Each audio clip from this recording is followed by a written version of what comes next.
Everyone, this is your SST educator Ujjwala पुंज और मैं आप सभी लोगों का स्वागत करती हूँ आज के हमारे सेशन पे, जहां पर हम कंटिन्यू कर रहे हैं जेंडर रिलीजन कास्ट की अपनी कहानी। और सबसे पहला टॉपिक आज हम पढ़ने जा रहे हैं जो कि है जेंडर एंड पॉलिटिक्स। बच्चों, जेंडर एंड पॉलिटिक्स में हमको बेसिकली ये देखना है कि जो जेंडर डिवाइड हमने क्रिएट कर रखा है उस चीज को पॉलिटिक्स में एक्सप्रेस कैसे करा जाता है, व्यक्त कैसे करा जाता है, और अगर व्यक्त करा जा रहा है तो वो चीज हमारे लिए पॉजिटिव रहती है या नेगेटिव रहती है। ठीक है, लेकिन वो बातें बाद में करेंगे। सबसे पहले बेसिक से चालू करते हैं, बेसिक से चीजों को समझते हैं। हम ना अपनी जिंदगी में बहुत बड़ी गलत फहमियों में रहते हैं और बच्चों वो गलत फहमी ये है कि हम समझते हैं कि जो जेंडर डिवीजन है ना वो नेचुरल है और अनचेंजेबल है। यानी कि एक लड़की जो है उसके लंबे बाल ही होते हैं, लड़की जो है वो काइंड होती है, स्वीट होती है, वही लड़कियां जो है रोती हैं, नाजुक सी होती हैं। और bad women are bad drivers ऐसे बोल देते हैं ना हम लोग। And men are definitely good drivers. They know how to drive cars better than women. Boys don't cry. लड़कों का फेवरेट कलर ब्लू होता है, लड़कियों का फेवरेट कलर पिंक होता है। ये सारी जो चीज़ें हैं बच्चों, ये सारी चीज़ें ना आपने क्या बोल रही हूँ, ना आपने सोचा होगा ना मैंने सोचा होगा। हम तो यही मानते आए कि ये सब सच है क्योंकि हमें यही बताया गया शुरुआत से। लेकिन एक्चुअली में पता है ये सारी चीज़ें लोगों ने बनाई हैं, सोसाइटी ने बनाई हैं।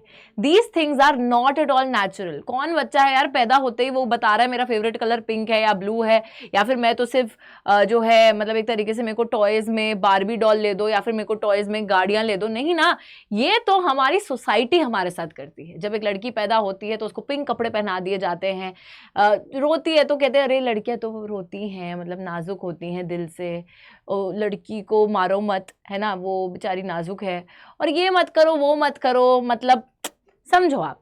और लड़का अगर कोई घर पे गलती से रो दे, दो आंसू बहा दे, तो उसको बोलते हैं लड़के होकर रो रहा है, लड़की है क्या तू, ऐसे करके बोलते हैं। बिकॉज ऐसा माना जाता है कि men always have to be strong, they can not cry. ये काम तो लड़कियां करती हैं। साथ ही में कलर भी बता दिया जाता है, तेरा ब्लू है फेवरेट कलर, तेरा पिंक है। लड़कियों को टॉयज में शुरुआत से ही बारबी डॉल लेकर दे दी जाती है और लड़कों को कार वगैरह जो है वो लेकर दी जाती है। वहीं पर जो है सोसाइटी ये भी पाबंदियां लगाने लगती है कि लड़का है तो देर तक घूम सकता है, लेकिन लड़की है तो वो देर तक नहीं घूम सकती। तो बच्चों ये जो सारी चीज़ें हैं ये डेफिनेटली सोसाइटी ने क्रिएट करी हैं, ये नेचुरल नहीं है और डेफिनेटली चेंजेबल है। तो याद रखिएगा कि जब जेंडर की मैं बात करती हूँ, जेंडर एक ऐसी चीज़ है which is created by the society. समाज ने ये डिफरेंसेस क्रिएट करे हैं, कोई पैदा नहीं हुआ था इन डिफरेंसेस के साथ में। ना तो जेंडर नेचुरल है, जेंडर का क्रिएशन नेचुरल नहीं है, और ऐसा भी नहीं है कि अनचेंजेबल है कि कभी बदल ही नहीं सकता आप उसको, नहीं, ऐसा भी नहीं है कि अनचेंजेबल है। ठीक है, तो इट कैन बी चेंज्ड। वहीं पर जब मैं सेक्स की बात करती हूँ तो सेक्स जो शब्द है ये सिर्फ और सिर्फ नेचुरल है। अभी बच्चे कह रहे हो हाँ हूँ करने लग गए। सेक्स का मतलब है बच्चों the reproductive organs that we are born with. यानी कि एक फीमेल रिप्रोडक्टिव ऑर्गन के साथ जब आप पैदा हुए तो तब आपको बोला जा रहा है कि आप एक फीमेल हो। अगर मेल रिप्रोडक्टिव ऑर्गन्स के साथ पैदा हो रहे हो तो बोला जा रहा है कि आप मेल हो। And only that is the thing which is natural, you being a female or you being a male. But when you are born into this world, वहां तक सब चीजें नेचुरल थी, वहां तक सब चीजें ठीक थी, भगवान ने हमको लड़की बना के भेजा है या लड़का बना के भेजा है। बट फिर ना समाज ने हमारे साथ कैरेक्टरिस्टिक्स को जोड़ना चालू कर दिया कि लड़की को इस तरीके से रहना है, लड़के को इस तरीके से रहना है, ये लड़का ये काम कर सकता है, लड़की से जो है वो घर पे खाना बनाएगी। और इस तरीके से ना समाज को काफी गंदा कर दिया हम लोगों ने, काफी स्पेसिफाई कर दी चीजें। और कहीं ना कहीं जब हमने जेंडर क्रिएट करा ना बच्चों, उसमें एक बहुत बड़ी गलती कर दी कि हमने जो मेल जेंडर है उसको बहुत पावरफुल, बहुत स्ट्रॉन्ग क्रिएट कर दिया और फीमेल जेंडर को काफ़ी इंफीरियर और वीक क्रिएट कर दिया।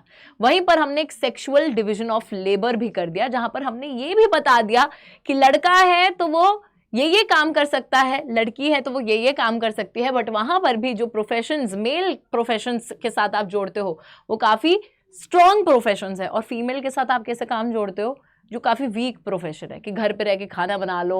और प्रोफेशन की अगर बात करें तो हाँ, नर्स बन जाएगी लड़की, ज़्यादा से ज़्यादा टीचर बन जाएगी, क्या ही कर लेगी। और ऐसे प्रोफेशंस जो थोड़े हल्के में आप लोगे। लेकिन लड़का जो है वो तो हमारा पायलट बनेगा, वो तो इंजीनियर बनेगा, वो तो जो है ना एरोनॉटिकल इंजीनियर बनेगा, स्पेस में जाएगा, कल को साइंटिस्ट बनेगा, जो भी है। आप वहां पे स्ट्रॉन्ग प्रोफेशंस जोड़ने लग गए और यहां पर आप वीक प्रोफेशंस जोड़ने लग गए। किसने करा ये सब चीजें जो है आपके समाज ने करी, सोसाइटी ने करी। So yes, remember this, only sex is natural but gender is a societal construction that has been created by the society. Alright, इसको भी मैं इरेज करती हूँ। तो यहाँ पर हमने क्या देखा कि एक पब्लिक प्राइवेट डिवाइड भी क्रिएट कर दिया कि जो लड़के लोग हैं वो पब्लिक लाइफ में हिस्सा ले सकते हैं, बाहर जा सकते हैं, और बहुत से ऐसे देश भी थे बच्चों जहां पर पॉलिटिकल राइट्स भी सिर्फ आदमियों को दिए गए थे। बहुत टाइम तक महिलाओं को पॉलिटिकल राइट्स भी नहीं दिए गए थे। ठीक है, तो पब्लिक लाइफ में ऐसा माना जाता है कि आदमी जा सकते हैं, और प्राइवेट जो लाइफ है, घर तक जो सीमित है, घर की चार दीवारी तक, वहां पर औरतें रहेंगी। तो एक पब्लिक प्राइवेट डिवीजन आपने क्रिएट कर दिया, एक सेक्सुअल डिवीजन ऑफ लेबर आपने क्रिएट कर दिया, जहां पर हम क्या देखते हैं कि women do all the work inside the house, inside the home, such as cooking, cleaning, and it is not valued and does not get recognition.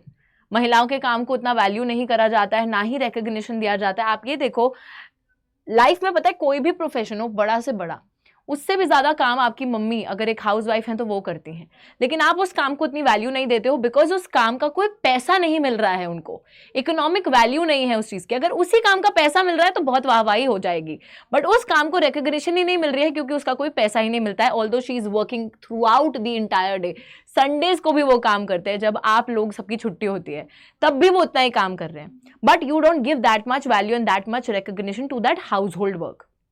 उसी के साथ जब आदमी लोगों की बात आती है तो वहां पे अपने पब्लिक लाइफ में उनको भेज दिया, they do all the work outside the house. हाँ, तो घर की चार दीवारी तक औरत सीमित है, बाहर जो है आदमी जाएगा, एंड मेन आर रेडी। और देखो, बड़ी ताजुब की बात यह है कि जब औरत जो काम कर रही है, अगर उसी काम का पैसा मिल रहा है तब आदमी उस काम को कर लेगा।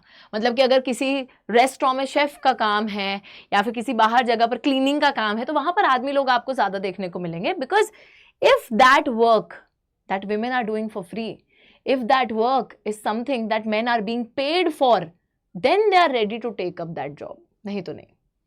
ठीक है, तो यहाँ पे वही वाली बात हो रही है, they are ready to take up women's work only when these jobs are paid। Professional chef बना दो, कहीं क्लीनिंग स्टाफ में भर्ती कर दो, पैसा मिल रहा है तो कर लेंगे, नहीं तो नहीं करेंगे। ठीक है, उसी के साथ में बच्चों यहाँ पर देखिए क्या है, हम लोग देखते हैं the result of this division of labour is that although women constitute half of the humanity, their role in public life is minimal in most of the societies. हम लोग देखते हैं कि ऑल्दो पॉपुलेशन की अगर बात करी जाए तो आधी औरतें हैं, आधे आदमी हैं, लेकिन फिर भी पब्लिक लाइफ में, बाहर की जो दुनिया है उसमें महिलाओं का रोल काफ़ी लिमिटेड मैक्सिमम सोसाइटीज़ में देखने को मिला है। जेंडर इश्यूज़ को पॉलिटिक्स में रेज करा गया। तो इसी शोषण के चलते बच्चों, इसी सेक्सुअल डिवीजन ऑफ लेबर के चलते, इसी पर्टिकुलर जेंडर डिवाइड के चलते महिलाओं को काफ़ी शोषण झेलना पड़ा। उनको इक्वल राइट्स नहीं मिल रहे थे, उनको एक तरीके से घर में कैद रखा जा रहा था, बाहर उनको उतनी अपॉर्चुनिटीज़ नहीं मिलती थी, उतनी एजुकेशन नहीं मिलती थी कि वो भी कंधे से कंधा मिलाकर चल सके आदमियों के साथ, बट वो चलना चाहती थी।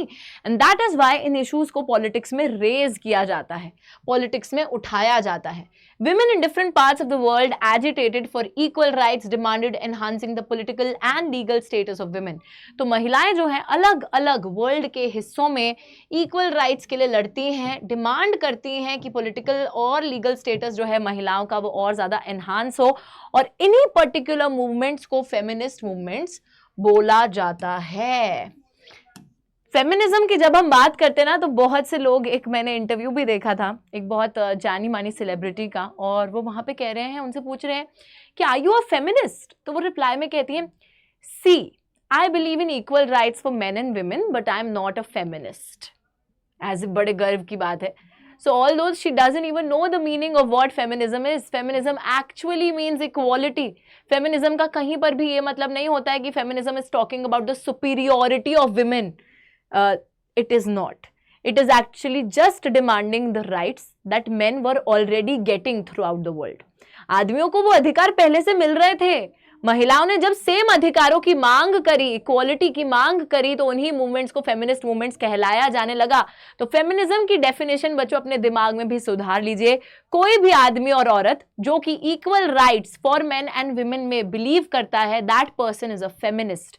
Alright, so everyone should be a feminist in reality, but हमने उस वर्ड को इतना करप्ट कर दिया है, इतना सूडो फेमिनिज्म आ गया है समाज में कि हम कहीं ना कहीं उसका मीनिंग खोते जा रहे हैं और काफ़ी नेगेटिव कॉनोटेशन में हम उसको व्यक्त करते हैं, बट ऐसा बिल्कुल भी नहीं है। ठीक है, सो जस्ट रिमेंबर दिस, जब महिलाओं ने इक्वल राइट्स की मांग करी, जब उन्होंने अपनी पॉलिटिकल राइट्स की मांग करी, लीगल स्टेटस एनहांस करने की बात करी, उन सभी मूवमेंट्स को फेमिनिस्ट मूवमेंट्स बोला जाने लगा। And through out the world women were doing this, they were asking for equal rights. अब सभी को पता है पेट्रियार्की के बारे में, it is not concept that is very very new. Patriarchy का मतलब होता है पितृसत्ता। मैक्सिमम समाज जो कि दुनिया भर में रहा है वो एक पितृसत्ता रहा है। आज भी भारत का समाज में एक पेट्रियार्कल सोसाइटी बोलूंगी। देखिए, पेट्रियार्कल सोसाइटी का मतलब होता है एक system that values main more and gives them power over women, जहां पे आदमियों को ज्यादा वैल्यू करा जाता है और महिलाओं के ऊपर पावर दी जाती है। That is a patriarchal system, rule of the man over women. And हमारी सोसाइटी आज भी एक पेट्रियार्कल सोसाइटी है। घर में जो आदमी होता है ना सबसे बड़ा, उसकी परमिशन ली जाती है, फिर काम करे जाते हैं। हाँ, yes, so actually sadly yes, आज is a patriarchal society still now. And feminism का तो मैंने आपको मतलब भी समझा दिया और फेमिनिस्ट भी बता दिया कौन होता है। अ वुमन और a man who believes in equal rights opportunities for women and men. Equal rights में विश्वास रखते हो, बिलीव करते हो, तो you are a feminist. Now, political expression of gender division and political mobilization help to improve women's role in public life। जब एक तरीके से बच्चों, अब यहाँ पर ये चीज को बहुत ही अच्छे से ध्यान रखिएगा, जब हमने जेंडर इश्यूज को पॉलिटिक्स में रेज करा, और यहाँ पे वही बात लिखी है कि जब आपने पॉलिटिकल रूप में, राजनीतिक रूप में उसको व्यक्त करा, जेंडर डिविजन को व्यक्त करा है, और पॉलिटिकल मोबिलाइजेशन, राजनीतिक तौर पे जब सारे एक साथ आए हैं इस चीज के लिए लड़ने में, तो उससे जो महिलाओं का रोल है, पब्लिक रोल या पब्लिक लाइफ में जो रोल है, वो और भी ज्यादा इंप्रूव होते हुए हमको दिखाई दिया है। In our country, women still lag much behind men despite some improvement since independence. Ours is still a male-dominated patriarchal society. देखो, बहुत हद तक इंप्रूवमेंट आई है, बहुत हद तक लोग आगे गए हैं, इसमें कोई भी शक नहीं है, लेकिन स्टिल हम ये बोल सकते हैं कि हमारे देश में आज भी महिलाएं कहीं ना कहीं आदमियों से थोड़ा सा पीछे हैं। इंप्रूवमेंट की और भी ज़्यादा ज़रूरत है। हमारा समाज आज भी एक पेट्रियार्कल सोसाइटी है जहाँ पे आदमियों का शासन चलता है, औरतें अभी भी थोड़ा पीछे हैं, ठीक है। सो उसके लिए और भी इंप्रूवमेंट करने की हमको ज़रूरत है। जो लोग शहरों में रहते हो कहेंगे अरे नहीं नहीं ऐसा तो कुछ भी नहीं है, बट बहुत सी सोसाइटीज़ के लिए बहुत सी फैमिलीज़ ऐसी हैं जिनके शायद ओपिनियन के बारे में आपको नहीं पता। यू आर लकी इनफ कि आपके घर में कोई भेदभाव नहीं होता होगा, but there are a lot of people still in our country जहाँ पर वो डिविजन एग्जिस्ट करता है, जहाँ पर वो भेदभाव अभी भी होता है। हमारे साथ नहीं होता तो हमें अपने आप को लगता है ना कि we are lucky, but yes, we are definitely lucky. चलिए आगे देखिए, आगे हम लोग देखते हैं किस तरीके का डिस्क्रिमिनेशन महिलाओं को झेलना पड़ा है बहुत समय तक, और आज भी झेलती हैं बच्चों। सबसे पहले लिटरेसी रेट की बात करते हैं। लिटरेसी रेट की अगर हम बात करें तो इंडिया में ओवरऑल अगर हम लिटरेसी रेट देखें रीसेंट डेटा के हिसाब से, तो इट इज़ अप्रॉक्सीमेटली 80% लोग जो हैं पढ़ सकते हैं, लिख सकते हैं। बट वहीं पर अगर हम female and mail literacy rate को कंपेयर करें तो आदमी लोगों का लिटरेसी रेट ज़्यादा ही दिखेगा महिलाओं के कंपैरिजन में। तो आज भी लिटरेसी रेट के मामले में लड़कियां कम क्यों पढ़ रही हैं? अगर पॉपुलेशन बराबर है तो भी लड़कियों को कम क्यों पढ़ाया जा रहा है, आदमियों को ज़्यादा क्यों पढ़ाया जा रहा है? तो ये ना एक्चुअली उन लोगों के लिए है जो बोलते हैं ना कि ऐसा तो नहीं है, कोई भेदभाव नहीं है अब तो, है ना, नहीं है, बट है। तो देखिए, literacy rate among women still less than men. Small proportion of girl students go for higher studies, drop out because parents prefer to spend their resources for their boys education. लड़कियों को चाहे school में भर्ती भी कराया जाए, थोड़े time के बाद उनको स्कूल से निकलवा लिया जाता है, क्योंकि बच्चों, अगर कोई गरीब माँ बाप है, उनके 4-5 बच्चे हैं, 2-3 लड़कियां 2-3 लड़के, तो वो क्या करेंगे, they will prefer to spend money on their boys education. वो कहेंगे पैसा कम है तो लड़के की पढ़ाई पे लगा दो, लड़कियों का पढ़ लिख कर क्या ही होगा, कल को वैसे भी इनकी शादी ही करानी है, तो वो उनकी पढ़ाई छुड़वा देते हैं और लड़कों को पढ़ाई करने के लिए भेज देते हैं। एक्चुअली मेरे घर में एक हाउस हेल्प थी, तो जब वो आई तो मेरे को पता चला उनके भी सिनेरियो से कि उन्होंने बताया कि मैं उनको पढ़ाने की कोशिश करती थी इनिशियली, तो उन्होंने को बताया कि मैंने कहा आप कुछ तो आपने पढ़ाई करी होगी, तो वो कहती नहीं मैंने कोई पढ़ाई नहीं करी है। तो मैंने कहा क्यों, बट आपके वहाँ स्कूल नहीं थे? तो वो कहती स्कूल तो थे, बट हमारे भाई को पढ़ने भेजा जाता था, हमें नहीं पढ़ने भेजा जाता था। क्यों ऐसा है? क्योंकि पेरेंट्स को लगता है कि जो लड़का है, लड़कियों को तो काम करने भेज दिया शहरों में, है ना, बट जो लड़का है उनको उन्होंने पढ़ाना प्रेफर करा कि लड़का तो कल को हमारे साथ रहेगा, हमारे लिए कमाएगा, लेकिन लड़कियों को तो दूसरे घर जाना है, इनको पढ़ा लिखा के क्या फ़ायदा, इनको तो वैसे भी घर का ही काम करना है। That is the thinking which most people have, and that is why हम लोग देखते हैं ड्रॉप आउट रेट जो है गर्ल्स का वो ज़्यादा रहता है, लड़कों को पढ़ाया ज़्यादा जाता है, लड़कियों को कम पढ़ाया जाता है। हायर स्टडीज़ में लड़कियों का प्रपोर्शन कम है, तो बेसिक एजुकेशन करा भी थी, फिर हायर स्टडीज़ में नहीं भेजा, तो फ़ायदा क्या है? प्रोफेशनली तो आप स्ट्रांग नहीं बने ना, ठीक है। तो ये सारी चीजें हैं। उसके बाद लिटरेसी रेट के बाद एक और चीज आती है जॉब्स। अगर हम जॉब्स की भी बात करें तो proportion of women among the highly paid value jobs is still very small. On an average an Indian woman works 1 hour more than an average man. Average में देखा जाए तो औरत ज्यादा काम कर रही है 1 घंटा एवरेज बेसिस पर, लेकिन फिर भी जो हाईली पेड और वैल्यू जॉब्स हैं, जहां ज्यादा पैसा है, वहां पे महिलाएं कम हैं। अब आप बोलेंगे क्योंकि महिलाएं जो है ना वो हाईली वैल्यू जॉब्स में आ ही नहीं सकती, उनके अंदर उतनी स्किल्स ही नहीं है। तो ऐसा बिल्कुल भी नहीं है बच्चों। हर साल हम लोग देखते हैं कि लड़कियां जो है कितना ज़्यादा टॉप मारती हैं, बहुत बारी मैक्सिमम जगहों पे लड़कियां टॉप मार रही होती हैं एग्जाम्स की अगर हम बात करें। सो ऐसा तो बिल्कुल भी नहीं है कि यहाँ से कोई कमी है कि लड़के जो हैं उनको भगवान ने कोई अलग दिमाग दिया और लड़कियों को अलग दिया। सबको बराबर ही दिया है, बराबर कैपेबिलिटीज और कैपेसिटी और एबिलिटी है। लेकिन दिक्कत इस चीज़ में आ रही है, अभी अभी हमने पढ़ा था कि लड़कियों को ना हायर एजुकेशन के लिए नहीं भेजा जाता। तो जब आप उनको ज्यादा स्किल्स नहीं दिलवाओगे, ज्यादा पढ़ाई लिखाई नहीं करवाओगे, तो how are they gonna be a part of those highly paid and valued jobs? वहां तक वो पहुंच ही नहीं पाएंगे क्योंकि उन्हें जरिया ही नहीं मिल रहा है, बीच में ही आप रुकावट पैदा कर दे रहे हो। इसी वजह से it is very very important कि अगर लड़कियों को उन हाईली पेड वैल्यू जॉब्स का हिस्सा बनाना है तो उनको हायर एजुकेशन स्किल्स प्रोवाइड करने की भी जरूरत है, जितनी लड़कों को की जा रही है, जितनी लड़कों को फैसिलिटीज दी जा रही हैं, वहां पर इस चीज की भी जरूरत है। साथ ही में हम लोग देखते हैं इक्वल रेम्यूनरेशन एक्ट। तो इस पे क्वेश्चन बनता है, इक्वल रेम्यूनरेशन एक्ट 1976 में आई थी बच्चों। It provides equal wages for equal work. तो अगर बराबर काम लड़का और लड़की कर रहे हैं तो बराबर पैसा भी उनको मिलना चाहिए। हम लोग ये देखते हैं कि बहुत बारी सेम काम करने पर भी महिलाओं को कम पैसा दिया जाता है जितना आदमियों को दिया जाता है। तो इसी कारणवश इक्वल रेम्यूनरेशन एक्ट आया था, ताकि इस तरीके का भेदभाव तो ना हो, एटलीस्ट इस भेदभाव से तो हम बच सके। उसके बाद दूसरी चीज हम देखते हैं फीमेल अबॉर्शन। यहां पर भी मेरी एक आर्ग्यूमेंट हो जाती है लोगों से, तो लोग बोलते हैं ये तो पहले होता था, अब थोड़ी होता है। मैंने बच्चों अपने आस पास भी ये चीज देखी है। I have experienced it, not once not twice but 3 times। मैंने ही देखी है, तो मैंने ही देखी है, तो दुनिया तो कितनी बड़ी है, किस किस ने क्या क्या अपने आसपास से देखा होगा। तो what does female abortion mean? सबसे पहले इस चीज को समझते हैं। तो some parents prefer to have sons, find ways to have the girl child aborted before she is born. This is sex selective abortion. It has led to a decline in the child sex ratio number of girls per boys per 1000 boys. तो actually हम देख रहे हैं कि जब माँ बाप बच्चा पैदा कर रहे होते हैं, बच्चा तो भगवान का गिफ्ट है, लेकिन वो क्या करते हैं, पहले ही सेक्स डिटर्मिनेशन करा लिया करते थे। अब तो बैन हो चुका है, लेकिन पहले ही सेक्स डिटर्मिनेशन करा लिया करते थे, जहां पर वो ये पता कर लेते थे कि उनका बेटा होने वाला है या बेटी होने वाली है। और अगर उनको पता चलता था कि उनकी बेटी होने वाली है तो उसको पहले ही अबॉर्ट करा दिया जाता था। एंड क्योंकि दे प्रेफर कि अरे लड़की तो बोझ है ना हम पे, तो लड़का पैदा करेंगे, लड़की पैदा ही नहीं करेंगे। तो बच्चों ये जो सेक्स सिलेक्टिव अबॉर्शन है बहुत समय तक चलता रहा था हमारे समाज में, और जिसके कारणवश हमें देखने को मिलता है कि जो फीमेल्स पर 1000 बॉयज का जो रेशियो था वो बहुत गड़बड़ा गया था।